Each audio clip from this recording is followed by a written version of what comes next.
तर सगळ्या विषयांचा निपटारा करून फडणवीस दिल्लीला जातील असं राऊतांनी म्हटलेलं आहे। फडणवीसांच्या वर्षा निवासस्थानावरील बैठकीवरून संजय राऊत यांनी एक महत्त्वाचं विधान केलेलं आहे। 2029च्या आधी फडणवीसांनी पंतप्रधान व्हावं अशी इच्छा असं वडेट्टीवार म्हणतायत।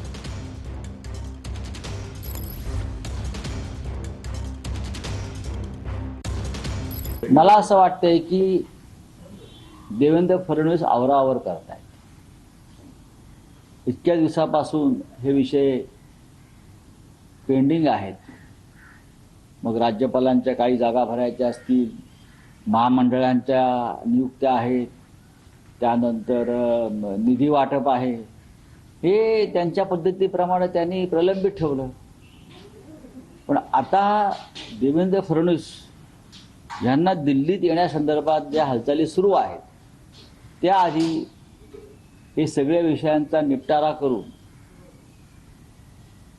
आपापली माणसं योग्य ठिकाणी बसवून देवेंद्र फडणवीस दिल्लीकडे रवाना होतील असं मला वाटतंय। मी सातत्याने सांगतोय। मुख्यमंत्री झाले, तिसऱ्यांदा आहेत, त्यामुळे स्वाभाविक आहे सिनियर नेते असतील, त्यांच्या संदर्भात भारतीय जनता पक्षानं कोणाला कुठे घ्यावं हा त्यांचा प्रश्न आहे।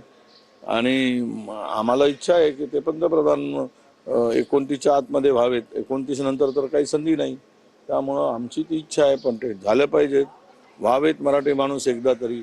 पण ते काय थांबवतील, एवढ्यावरतीच त्यांना मर्यादित ठेवतील, याच्या पुढे नेतील, ते आता पुढे आम्ही आपल्या सगळ्यांना बघायला मिळणार।